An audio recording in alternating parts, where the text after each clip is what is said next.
Welcome, everybody. This is Show and Share. I'm Sue Landay from Trainers Warehouse.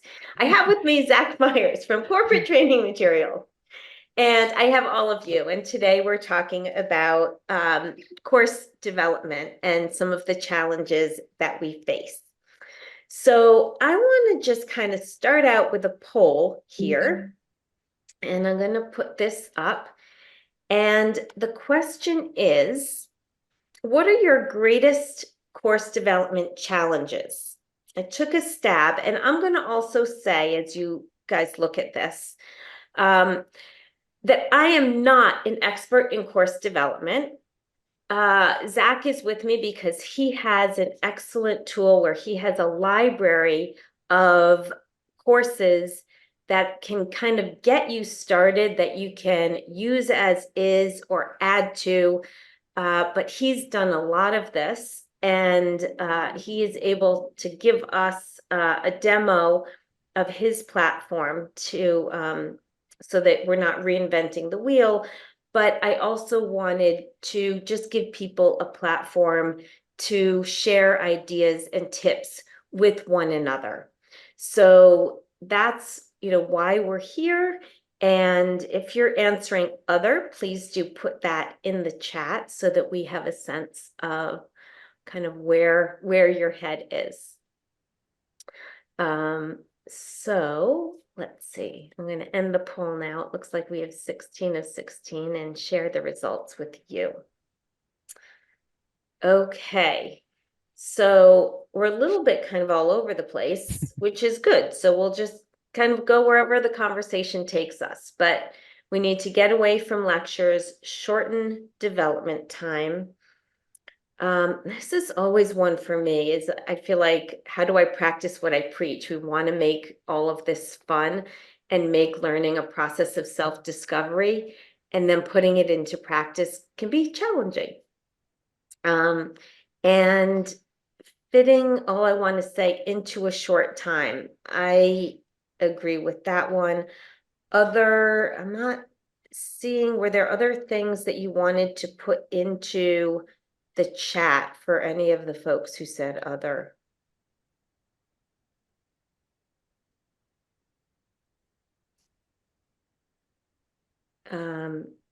Distilling content for operational production and staff.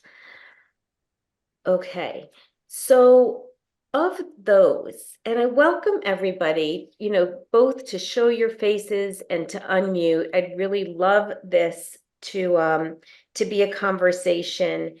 And because we're sort of all over, I didn't see that there was one specific topic that was leading you. Let me ask you this, that you can put into chat. When it comes to course development, what's the most important thing you feel like you already know about how to do this? Like, what's the piece that you feel like is working for you?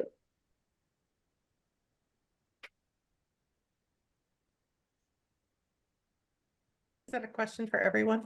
For everyone, yes, please. Okay. Virtual training is working well for me. In terms of development or conducting? Both. I'm also training from the back of the room instructor, and certify trainers how to train. And so I've got a lot of experience with it and love it. I love it. So but I had voted on, it would be nice to shorten development time, only because sometimes I get into a contract situation and the leadership team is like, well, we'd like to have that training, and they've asked for something specialized. Can we do that next week? It's like, right. And then you say, okay, well, I can, but this is an 8-hour training, I'm guesstimating, and they're saying, well, you can have an hour and a half. Right. So shortening that and getting everything, that's most important into that time frame. And what I've done so far is kind of develop this response that says, I can, but would you like them to learn it? Because if you want them to actually learn it and be able to apply it, then we need the 8 hours, right? So they can practice, they can do those things. Otherwise, at an hour and a half, this is just a high level introduction, Right.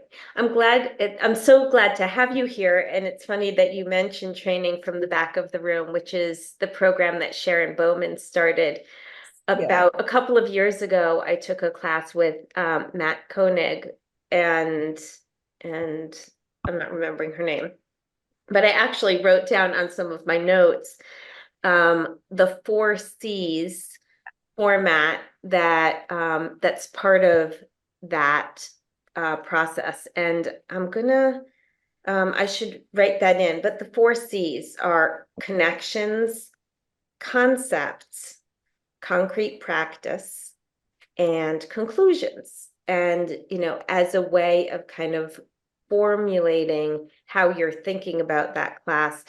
And the other thing that really stood out for me that I kind of took a note on was the idea of differentiating the nice to know from the need to know Yeah. in terms of cutting down the time. And so for me, that was, as I kind of tried to construct, you kind of separate that out because I like adding the nice to know, but to understand that you're adding it for flavor or for context. Um, Other thoughts, and I'm trying to just kind of, please feel free to jump in as I read through some of the notes here. It's hard to speak and listen and read all at the same time. Um, the hard part is finding curated content, yes. And so in a little bit, we'll have Zach share some of the content that he's able to provide. Yes, Nora, please. I like to follow the cycle of learning. I just put a little background up because I see everybody else has got their logos going on here. This is impressive. The cycle of learning is cognitive, affective, psychomotor. Those who know uh, uh, course development speak will know those 3 words, but I call it head, heart, and hands. So good knowledge, buy-in and belief, a little bit of practice or direct application, or at least an action plan. And each chunk follows that course round and round. So instead of waiting to the end of the day for action plan or for practice, it has to follow the chunk you've just taught. So head, heart, and hands, cognitive, affective, psychomotor. It also follows the cycle of what, so what, now what. So that circle goes round and round and round for each chunk that I train because it puts a little bow on it. So Ebony's nodding her head. Do you agree with me, Ebony? Would you do that as well? Yes, and that's how I also design the content, and I think about swim lanes, right? What are the main chunks that I want them to know and walk away with, and then follow that cycle within, and we can move on if we all have it. Let's transition. So Mhm. yes. Yeah, a little check for understanding, and then away we go again to the next piece, and so forth. So it helps people, especially I also train trainers, and I find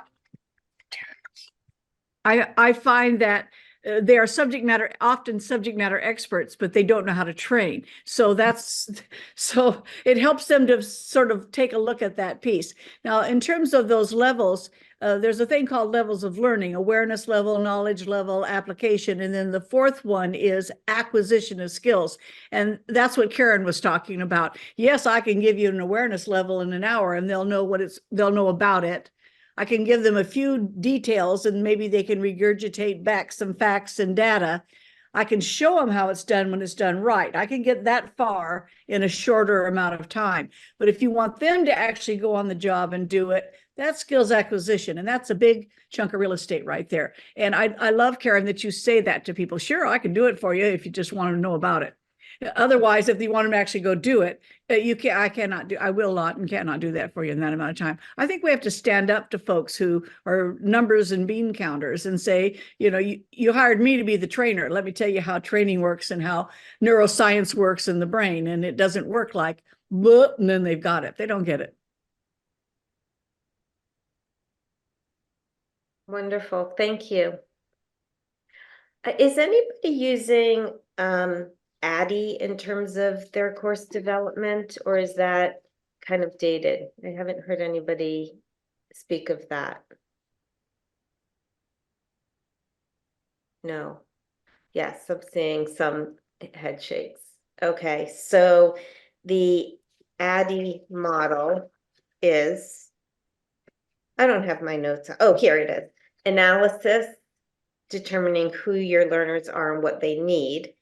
Design is identifying the different elements. Development, creating and assembling program elements. Implementation, launching it, and evaluation. So that's another kind of model that's also circular in a similar way. Other things that folks are finding that are working well for them that they're able to share with the rest of the group. Or if you're not finding anything that's working well, a specific challenge that, I feel like we have a lot of really good brains right here that you'd like to ask your colleagues. I also like Bloom's taxonomy. That has creative at the top. Mm-hmm. The new Bloom, it used to be evaluation at the top, but the new Bloom has creative at the top. So with all of these different tools, how do you decide which one to focus on? Or is it just important to pick one and use it? I think you have to integrate. I think you have to integrate them. Yeah, I'd blend them. Yeah, exactly. Okay. ADDIE's foundational. You do have to get through all those steps. But for someone who isn't a course developer, that's a big chunk of change to say needs assessment, know your audience. That's too big. So having it chunk it down just a little bit has been my experience is more successful. So, but you got to have ADDIE in the back. You do have to hit all those marks through there. You do have to know who you've got and plan it and deliver it. But ADDIE is a big chunk. So it's sort of informing you. Yes. Yeah. You want to walk through all those paces, but that doesn't really help me design a course. Got it.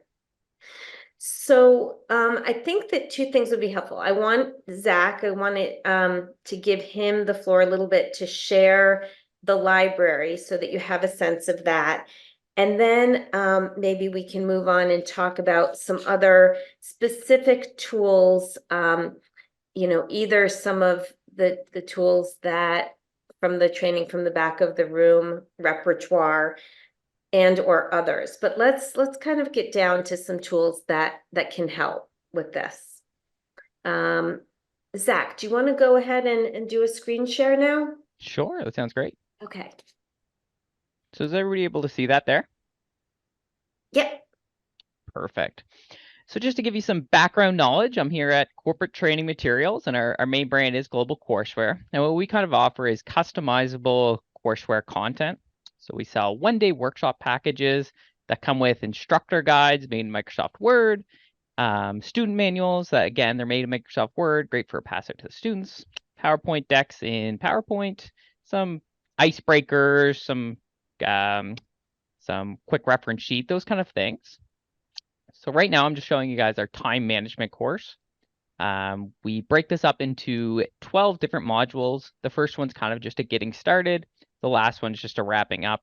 And then there's 10 good content chunks in here. So we work with subject matter experts to kind of develop the content of what should be in there for a one-day workshop. We kind of take that information, blend it around in the office, and we have a content developer kind of write it up and put it into our functions, I guess.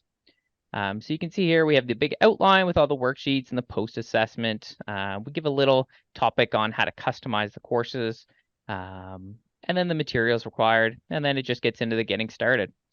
So if I scroll down to the content side of things, where we're not into the getting started, but actually into the time management course, inside of the instructor guide, we have an estimated time, the topic objectives, a topic summary, the materials required, and a checklist, recommended activities, stories to share, and review questions. So these are all giving like either trainers like you guys, where you know what you're doing in the classroom, give you just a quick little box, or for the trainers who are just kind of starting their career, they would also know, okay, here's what I really need to get out of this topic. Here are the materials that I need to pass out or remind the students to get to, those kind of things. So if I click here on this worksheet 1, you can see that we have the know your energy thing, and they can answer the 4 questions. And then during the topic, you'd be able to then chat it through and make sure that they're actually understanding the content. So along with that, I'll open up our training manual. So again, this is the one without the correct answers for all of the review questions, without the extras like the boxes and things like that. It's all the same good content. It's just without the instructor notes. And so I'm just going to interrupt for 1 second, Zach. This is just one example that you're showing us, and then of what's included in a single course that would come from Correct. the library. And then we'll kind of go and we'll see what is in the library. Is that Yeah. the plan? Yeah. Okay. So this is just our time management course. So within one package, you're going to get those instructor guides, the student manuals, the PowerPoint decks, quick reference sheets, and those things. And we actually have 139 soft skills topics ranging from leadership development to workplace essentials to sales and marketing, all the good things that you kind of need. We just have it all kind of ready to go. And again, I think you said this earlier in the meeting, Sue, that it can be done as is. It's all professionally made, all good and dandy. But if you want to add your own flavor to it, it's just a matter of switching out some words on the Microsoft Office documents and the PowerPoint deck and making those changes. So you You can can pretty save much make it your own. Correct, yeah. And so this includes, people talked about shortening development time, making it fun. So this also includes, interactive experiences and all of that that's built into it. Yeah, that's totally right. So we're ready to go with the activities. So some of them are group activities, some of them are personal activities. We're full of icebreakers as well. So always getting people. I know we are starting off with the unzip it. It's great to get people chatting and moving and doing all the actions that you want them to do before the training starts. And then we have the 147 courses in here. So again, it's the supervising and management, sales and marketing, personal development, Microsoft Office courses for any of those people. And then you would have access to classroom ready materials. So it's saving you those hundreds or thousands of hours, completely customizable. And again, it's very easy. It's just a matter of opening up that Word document and changing the words that you want. It's peace of mind. So it's professional, it's classroom tested by hundreds of trainers, thousands of trainers around the world. It's reproducible, so you can print as many copies as you want, whenever you want. And you get to add your own logos and branding. So you just take off the global courseware branding and then add your own in there. So you're perfectly good to do that. And we actually offer a 90-day satisfaction guarantee. If you're not happy with it, just ask for a full refund. So, so this has 100, and you said 139, I think, classes. Yep. And it saves a ton of time, but it's also really expensive. Do you also, if people had just one class that they wanted to get, could they do that also? I realize that we don't have that necessarily listed on our website, but to the extent that we want to be a resource and help people out, I wanted them to know if they can, if they could just get one class, like what would Yeah. that look like? Yeah, so one of our course kits is $597, and that would give you just access to the single course. That's why we feel like the library is such a good buy. What we're mostly seeing is people would get used to at least 10 of the courses. And at that point, it does make sense to upgrade to the library for just the price of $4,000. You are getting access to all of that extra stuff. Okay. Questions for Zach about that or other pieces of it that you'd like to see? Do you have any other languages than English? We have about 32 courses done in Spanish. It's just the instructor-led content that we have available for that one as well. And again, it's completely customizable. It's the exact same thing with the Word documents and the PowerPoint slides. Okay. And Brandon is asking Zach, how often is the content updated? So we do try to keep the content updated as well as we can. Some topics, obviously, I'm sure you guys would know.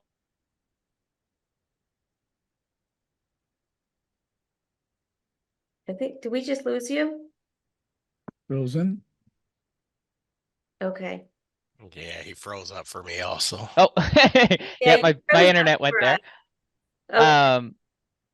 So we do Sorry, what was I just saying? That one threw me off. How often is the content updated? Content. So we do update the content as well as we can. I know that you guys will know, like, something like time management changes a little bit less than internet marketing fundamentals, for an example. So we definitely want to, every year we try to refresh the content as well as we can and make sure that we still have all of the same things that should be in the content still in there. Great. And I seen that second part, the updates are free. So you'll have lifetime access to all of our courses along with any of the new courses that we release as well. Okay, we have a question from Nora also. Is there a section on outcomes, goals, objectives? And Yeah, go ahead. Do you want to share that again? And sure. So I'll just bring up the instructor guide. And I'll start sharing my screen. So many times these subject matter experts inherit somebody else's boxed kit, but all that important foundational stuff about where are we even going here and what's it about got lost as it got passed along. So I love to see somebody show us what, there they are right there. Yeah, so we have the workshop objectives with everything that we're trying to teach them in the entire course, just as an open-ended kind of thing. And then inside of each box, we also have the topic summary or the topic objective. So exactly what we're going to get out of this subsection here is what we need to do. Wonderful. Thank you. No worries at all. How do you validate the learning has been delivered? I mean, these workshop objectives are not necessarily visible in the classroom environment. They look like an overtime. So we do have our pre-test and our post-test. So the students would answer the questions, see what they're going to get on that front. And then when they finish up the post-test, we'll see if there's an improvement or hopefully not a decline in correct responses. And how do you see that? Is there a dashboard or something? So it is just instructor-led content. So that's the way that it would be done in the classroom, and they would see, did they get this answer correct? Say more. Are you having them do this like we would lead and say, okay, question one, the answer is that what you're saying? So most of our clients, what they would do is that they would just give the students maybe 15, 20 minutes to go through the questions while they're in the classroom. And then after they're done of the training, then they'll go through and say, okay, what did everybody answer for number one? How did this go for the student? Those kind of things. So it's a manual. This is what I'm asking. Is it a manual audit of the tests, or is there? Okay, so these are physical pieces of paper that might be delivered in soft copy, and they are to print them out. And then are they they email them? There isn't in other words, there isn't an online testing system or learning management where they put this information in. Is that correct?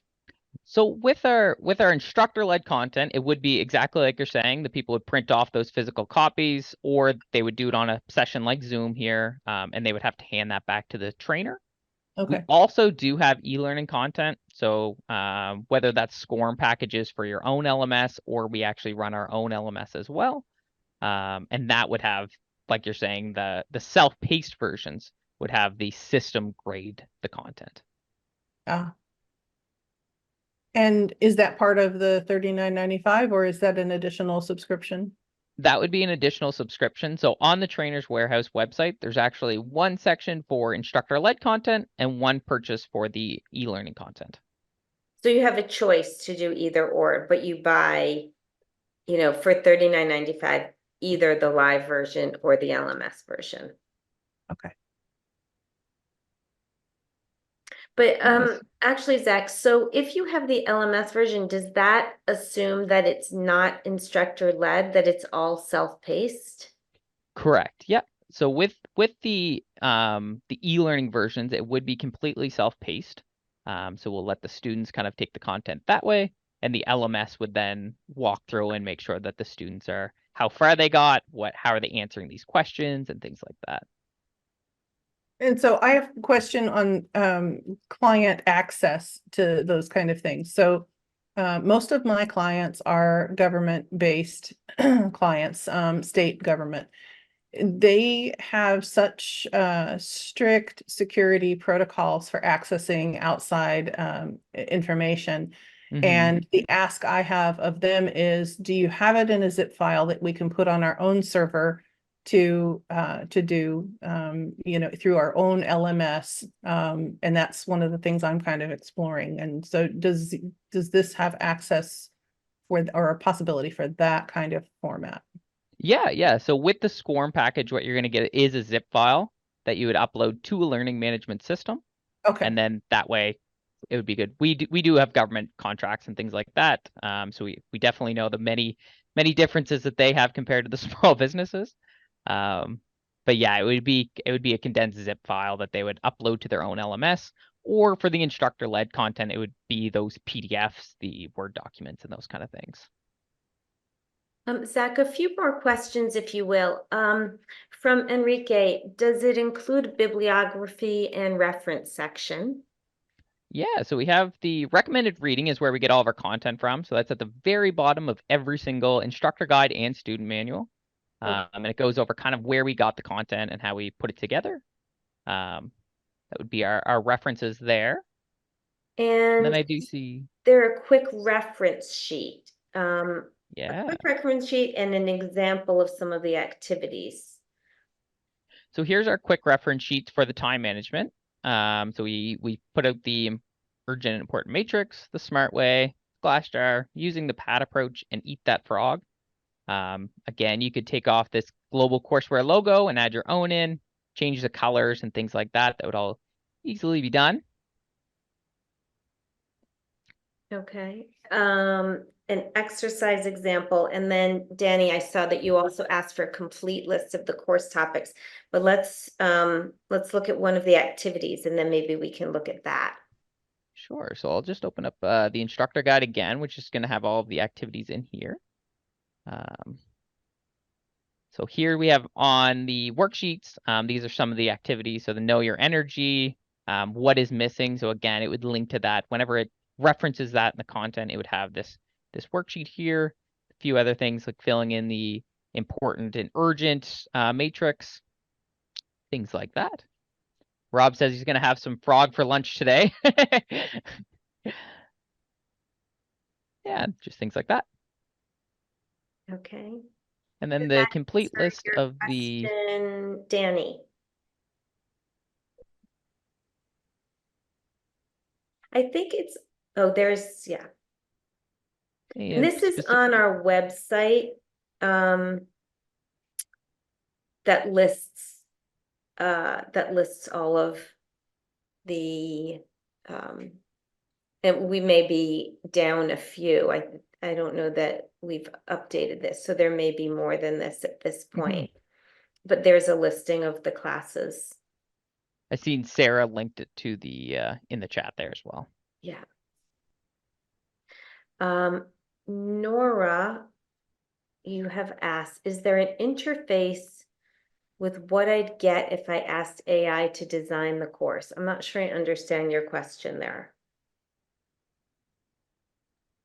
Chat GBT, if I put it every once in a while, I throw it into chat and say, see what foundational pieces they put in there to make sure I'm hitting some of the major benchmarks. I don't use it as my course design, but I use it as resource foundational. I wonder if your course designer also checks out what the World Wide Web says is the state of the art.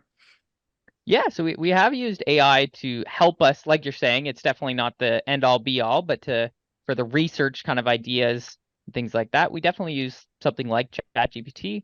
But it always is kind of difficult right now. We're in a weird spot where there's some legality issues and things like that. So we try to steer away from depending on AI. Yeah, I just use it to see if I skip some big chunk I should have thought about, and then I go do my own research on that chunk. But at least there's some topics. Yeah.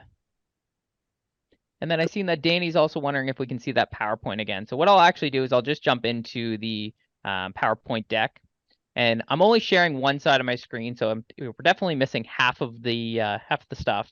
But inside of every one, we also have the notes that are below it. So when I get over to this getting started section, I have on my other screen exactly what the instructor guide's telling me to say. So it says, welcome to the time management workshop and things like that.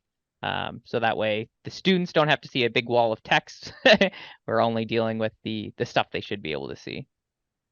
So we can see the workshop objectives. We always have a quote before we get into a module.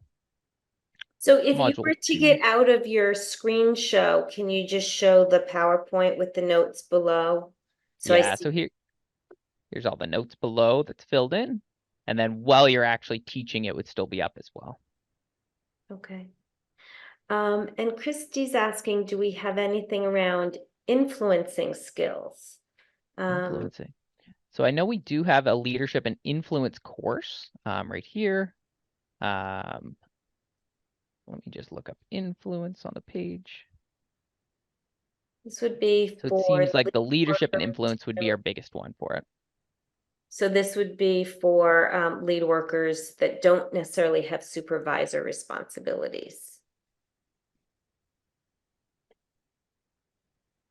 Okay. Tracy, you're recommending Google Gemini in lieu of Chat GPT? Okay. Okay.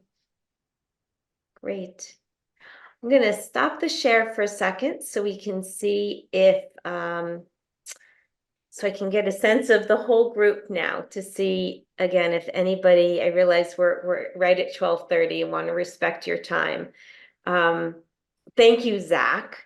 That was awesome to see that and see all that's included in it. And I have to admit, I just reached out to Zach yesterday and thankfully he was able to join us.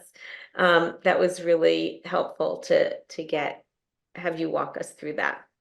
Not a problem. I'm always happy to be in these kind of meetings, talking with trainers and corporate learners and things like that. So it is a great time for me to learn as well. Yeah. So other questions or tips that you would want to share just about course development, how you've made it easier for yourself. Any other tips that we can kind of spill out for the group before we say our farewells?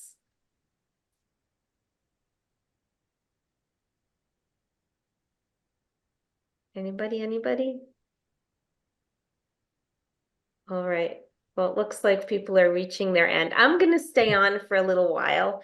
I'm going to say thank you to everyone for being part of this, for sharing, for listening, participating. Always love these sessions and I hope they're useful to the group. So thank you and feel free to hang on and ask questions of your other colleagues. Thanks again for doing this, Sue, as well. Like, it was really, really great to jump into these meetings. Much appreciated.